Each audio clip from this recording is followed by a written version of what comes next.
Bonjour, bonjour à tous. Ici c'est l'instructeur spirituel Monsieur El Naha, le prince El Naha. Ce matin j'ai une connaissance à apporter à tout un chacun.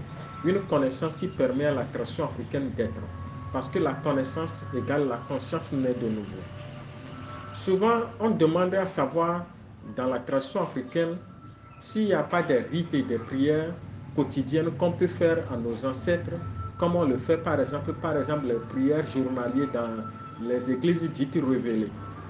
Mais je peux vous assurer en réalité que l'Afrique a aussi ses formes de prière bien déterminées. Et l'une de ces formes de prière bien déterminées est la libation. Selon la définition du mot libation, la libation, c'est de confier, par exemple, un projet, un souhait, ou bien c'est de faire une demande de grâce en l'honneur des ancêtres. Parce que l'Africain sait que les morts ne sont pas morts. Vous voyez un peu, ils n'ont que changé de dimension. Donc le rite de libation, selon ce qu'on appelle l'explication métaphysique qu'on peut donner, le rite de libation, c'est de permettre à la création de la vie.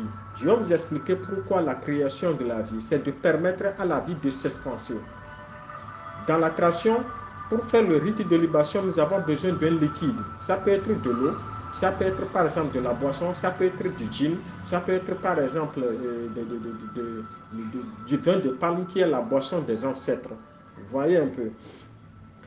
L'eau, cette eau féconde par exemple un réceptacle qui est appelé la terre. Vous voyez un peu, ça peut être par exemple sur une divinité, on fait le rite de libation.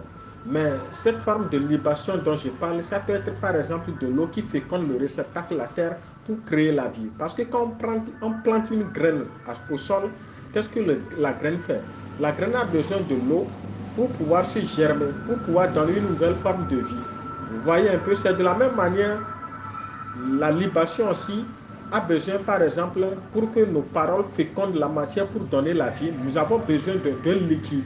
C'est à cause de ça, le liquide permet de féconder ce qu'on appelle la conscience des ancêtres pour nous permettre d'exaucer nos souhaits. Vous voyez comment c'est très intéressant? C'est à cause de ça que nos ancêtres faisaient l'agriculture. Parce que l'agriculture était un savoir spirituel qui permet à l'être humain de se retrouver. Vous voyez, c'est comme ça que ça se passe en fait, les pratiques dites de libation dans la tradition.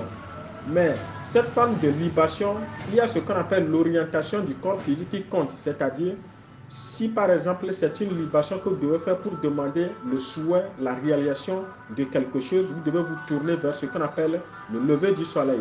Parce que chaque point cardinal, chaque direction dégage une certaine forme de fréquence vibratoire, une certaine forme d'énergie qui permet à l'être humain d'exaucer certains souhaits de sa vie.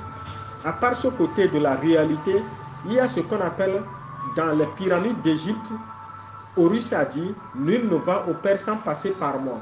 Et c'est là, nos pseudo-religions dites révélées ont pris cela pour mettre dans leur Bible. Mais c'est Horus qui l'a dit. Cela veut dire simplement que nul ne peut invoquer une divinité au cours d'un rite de libation sans faire appel à ses ancêtres.